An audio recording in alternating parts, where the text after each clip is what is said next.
Hello बच्चों, आप सभी का नेट पढ़ाई में स्वागत है। आज हम आपकी हिंदी की किताब वसंत का पाठ 4 जो कि एक कविता है जिसका शीर्षक है दीवानों की हस्ती पढ़ेंगे। इस कविता के कवि हैं भगवती चरण वर्मा। कवि ने इस कविता में एक मस्त मौला और बेफिक्र व्यक्ति का स्वभाव दर्शाया है। कवि के अनुसार ऐसे दीवाने और बेफिक्र लोग जहां पर भी जाते हैं खुशियां फैलाते हैं और आंखों में आंसू जिसके हों उसे भी हंसा देते हैं। कवि ने कवि के स्वभाव को भी ऐसा ही बताया है। उनके अनुसार ऐसे लोग ज्यादा देर तक, ज्यादा समय तक एक जगह नहीं टिकते। वे संसार की कुछ मीठी खट्टी यादों के साथ और अपने अच्छा एहसास देकर अपने सफर पर आगे निकल पड़ते हैं। तो आइए इस कविता को शुरू करते हैं। हम दीवानों की क्या हस्ती है, आज यहाँ कल वहां चले। मस्ती का आलम साथ चला, हम धूल उड़ाते जहां चले। आए बनकर उल्लास अभी, आंसू बनकर बह चले अभी। सब कहते ही रह गए अरे, तुम कैसे आए कहाँ चले। किस ओर चले यह मत पूछो, चलना है बस इसलिए चले। जग से उसका कुछ लिए चले, जग को अपना कुछ दिए चले। हम भिखमंगों की दुनिया में स्वच्छंद लुटाकर प्यार चले। हम एक निशानी सिर पर ले असफलता का भार चले।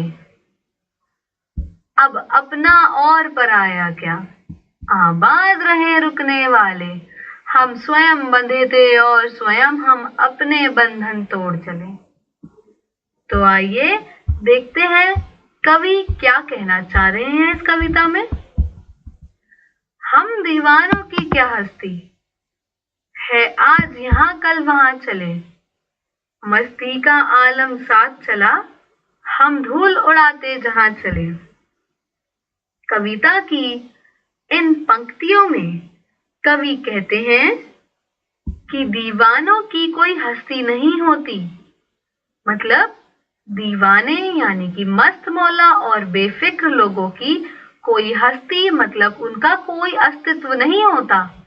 मतलब वह किसी भी चीज का घमंड नहीं करते। वह चाहे बहुत बड़े आदमी हो, वह फिर भी घमंड नहीं करते। है आज यहाँ कल वहां चले, और इस लाइन का मतलब है वह एक जगह कहीं कभी नहीं टिकते, कभी यहाँ तो कभी वहां। मस्ती का आलम साथ चला। मस्ती, मजाक, खुशी, इन सब का एक माहौल अपने साथ लेकर चलते हैं। वे जहां भी जाते हैं खुशियां फैलाते हैं, हमेशा अपनी मस्ती में मस्त रहते हैं। हम धूल उड़ाते जहां चले। अपने आगे, अपनी खुशियां, अपनी मस्ती के आगे वह उनके सारे दुख, सारे गम धूल की तरह छूमंतर हो जाते हैं। आइए देखते हैं अगले काव्यांश में कवि क्या कहते हैं। आए बनकर उल्लास अभी, आंसू बनकर बह चले अभी। सब कहते ही रह गए अरे, तुम कैसे आए कहाँ चले। इन पंक्तियों में कवि कहते हैं आए बनकर उल्लास अभी, अर्थात सभी आसपास के लोगों को जब भी वे मिलते हैं उन्हें बहुत ही खुशियां बांटते हैं। सब लोग प्रसन्न हो जाते हैं। वह कभी भी दुखों की, गमों की चिंता नहीं करते। तभी जैसे वो आते हैं, आए बनकर उल्लास मतलब खुशियां, जैसे वो आते हैं तो हर तरफ खुशियां फैल जाती हैं। और जब वह जाते हैं, क्योंकि वह एक जगह ज्यादा समय टिक कर नहीं रहते, वह हमेशा आगे बढ़ते रहते हैं। तो आंसू बनकर बह चले अभी, मतलब जब वह जाते हैं तो उनके आसपास के सभी लोगों की आंखों में आंसू आ जाते हैं। सब कहते ही रह गए अरे, और सब यही पूछते रह जाते हैं कि आप तो अभी आए थे और अभी कहाँ चल दिए। सभी लोगों को अफसोस ही रहता है कि ये इतनी जल्दी क्यों चले गए, क्योंकि कवि कह रहे हैं यहाँ पे कि ऐसे व्यक्ति का स्वभाव ही नहीं है एक जगह टिक कर रहना, उन्हें पसंद ही नहीं है, उन्हें घूमना पसंद है, वह हमेशा आगे बढ़ते रहते हैं और खुशियां बांटते रहते हैं। किस ओर चले यह मत पूछो, चलना है बस इसलिए चले, जग से उसका कुछ लिए चले, जग को अपना कुछ दिए चले। इन पंक्तियों में कवि कहना चाहते हैं कि हम आगे कहाँ जाएंगे, किस तरफ जाएंगे, यह हमसे मत पूछो, हमें तो बस आगे बढ़ते जाना है, आगे चलते जाना है, हमें चलना है इसलिए हम चल रहे हैं, हमारी कोई मंजिल नहीं है कि हमें कहीं पहुंचना है। हमने इस दुनिया से कुछ ज्ञान प्राप्त किया है, उसी ज्ञान को आगे और बांटा है और बांटना है, इसीलिए उन्हें हमेशा सिर्फ आगे बढ़ते और चलते जाना है। दो बात कही, दो बात सुनी, कुछ हंसे और फिर कुछ रोए, छककर सुख दुख के घूंटों को हम एक भाव से पिए चले। कवि इन पंक्तियों में कहते हैं कि वह जहां भी जाते हैं हमेशा घुल मिल जाते हैं वहां के लोगों के साथ, उनके सुख बांटते हैं, उनके दुख बांटते हैं, अपने सुख दुख बांटते हैं और उनके साथ हंसते हैं, उनके साथ रोते हैं, उनके साथ गाते हैं, खुशियां फैलाते हैं और सारे दुखों को अपने पास समेट लेते हैं। वह लोगों के सुख और दुख को एक ही भाव से अपने पास अपना लेते हैं।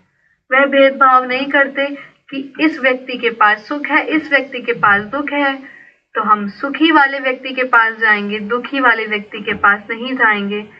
वह सारे भावों को, सारे सुखों को, दुखों को एक ही भाव से ग्रहण कर लेते हैं, कोई भेदभाव नहीं करते और आगे बढ़ जाते हैं। हम भिखमंगों की दुनिया में स्वच्छंद लुटाकर प्यार चले, हम एक निशानी सी उर पर ले असफलता का भार चले। भिखमंगो, यहाँ पर बच्चों इस दुनिया के लोगों को भिखमंगो बोला गया है, मतलब इस दुनिया के लोग बहुत ही स्वार्थी होते हैं। वह हमेशा बस भिखमंगों की तरह हमेशा कुछ ना कुछ मांगते रहते हैं और अपने स्वार्थ में इतने अंधे हो जाते हैं कि उन्हें दूसरे का सुख और दुख दिखाई नहीं देता है।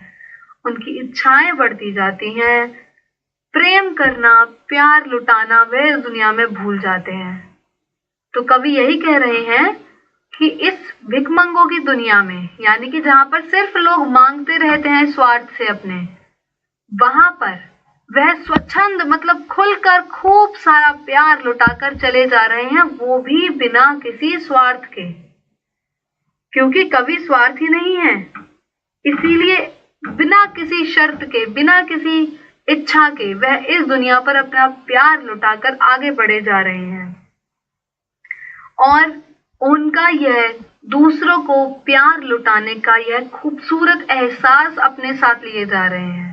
इस लाइन में ये जो कहा गया है, एक निशानी सी उर पर, उर का अर्थ होता है हृदय, हृदय मतलब हमारा दिल। तो उनका, कवि का कहना है कि हम बस एक निशानी सी, मतलब एक निशानी, एक याद के तौर पर एक छोटा सा निशान अपने दिल पर लेकर जा रहे हैं और वो क्या है, एक असफलता का भार है। अब असफलता किस चीज की है उन्हें असफलता?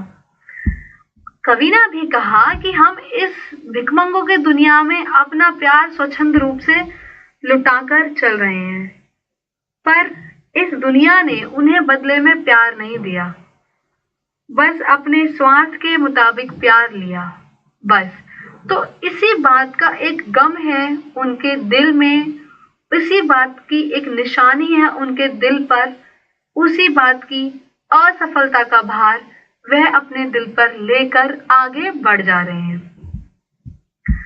अब अपना और पराया क्या, आबाद रहें रुकने वाले, हम स्वयं बंधे थे और स्वयं हम अपने बंधन तोड़ चले।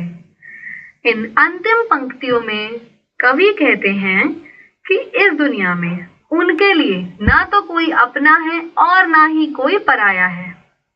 जो लोग एक मंजिल पाकर भी ठहर जाना चाहते हैं तो वह आबाद रहें।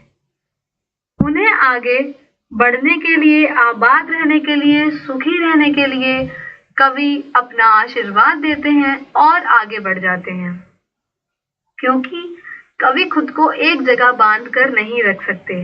इसीलिए वह जब स्वयं बंधे थे अपने सांसारिक बंधनों में, उन्हें स्वयं ही तोड़कर, अपने सारे सांसारिक बंधनों को तोड़कर आगे बढ़ चले हैं।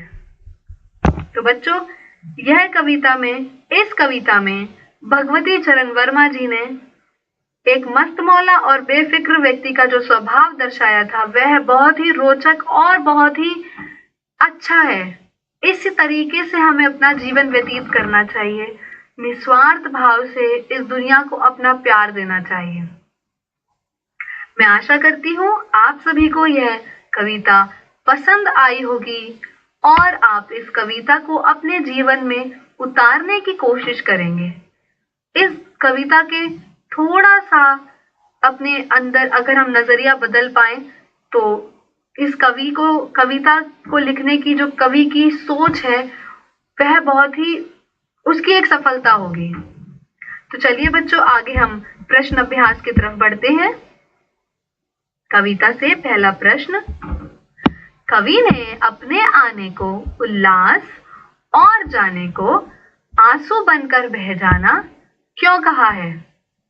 बच्चों, अभी जैसा हमने पढ़ा कि कवि ने अपने आने को उल्लास इसीलिए कहा क्योंकि जब वे आते हैं तो लोगों में मस्ती और खुशी का माहौल छा जाता है। इससे कवि भी प्रसन्न होते हैं और आसपास के सभी लोग भी प्रसन्न होते हैं। पर जब वह वहां के लोगों को छोड़कर आगे बढ़ते हैं तो लोग दुखी हो जाते हैं और इन्हीं विदाई की इन्हीं घड़ियों में सब लोगों की आंखों में आंसू आ जाते हैं। तो वही कवि ने कहा है, अपने जाने को आंसू बनकर बह जाना कहा है।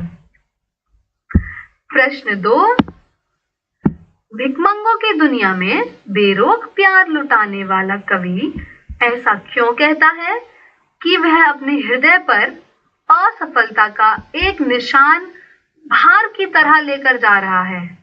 क्या वह निराश है या प्रसन्न है? तो जैसा भी हमने ऊपर पढ़ा बच्चों कि कवि के अनुसार यह दुनिया कैसी है? बहुत ही स्वार्थी है, बहुत ही लालची है। उस दुनिया ने अपने से निस्वार्थ भाव से कभी कुछ देना सीखा ही नहीं।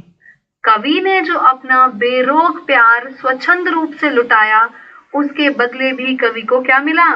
सिर्फ स्वार्थ। तो वह लोगों के मन में प्रेम का, प्यार का बीज नहीं बो पाया।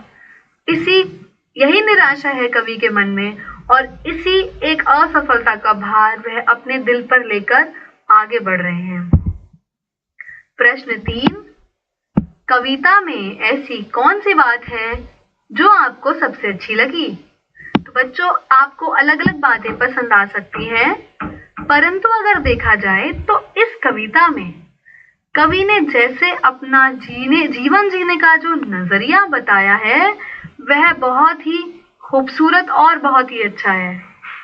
कवि के अनुसार इस दुनिया की मोह माया को दूर हो जाना चाहिए, इस मोह माया से, और स्वच्छंद रूप से, निस्वार्थ भाव से अपना प्यार इस दुनिया में लुटाना चाहिए और हमेशा दूसरे लोगों के और अपने भी जो हमारे जीवन में सुख और दुख आते हैं उन सभी को समान ढंग से, समान भाव से देखना चाहिए। ऐसे जीवन जीने में बहुत ही सुख और संतुष्टि मिलती है। कविता से आगे, जीवन में मस्ती होनी चाहिए, लेकिन कब मस्ती हानिकारक हो सकती है, सहपाठियों के बीच चर्चा कीजिए। बच्चों, जैसा हम कभी हंसी मजाक, खुशियों में हंसी मजाक, मस्ती में कभी कुछ ऐसे काम हो जाते हैं हम लोगों से जो हमें नहीं करने चाहिए या जिससे कोई नुकसान हो सकता है, तो आप अपने क्लासमेट से, अपने दोस्तों से इस बारे में चर्चा कीजिए कि आपने ऐसा कभी क्या कोई मस्ती में कोई ऐसा काम किया है जो आपके लिए हानिकारक हुआ है। भाषा की बात। संतुष्टि के लिए कवि ने छक्कर, जी भरकर और खुलकर जैसे शब्दों का प्रयोग किया है। इसी भाव को व्यक्त करने वाले कुछ और शब्द सोचकर लिखिए, जैसे हंसकर, गाकर। तो बच्चों, आप इसमें तरह तरह के शब्दों को और जोड़ सकते हैं जो संतुष्टि के भाव को दर्शाते हैं, जैसे नाचकर, भागकर, तृप्त होकर, ऐसे शब्द। तो आप ऐसे शब्दों को सोचिए और इस उत्तर में लिखिए। मैं आशा करती हूँ आप सभी को यह प्रश्नों के उत्तर और यह छोटी सी कविता, जिसके कवि भगवती चरण वर्मा जी हैं, समझ आई होगी, आपको अच्छी लगी होगी। धन्यवाद।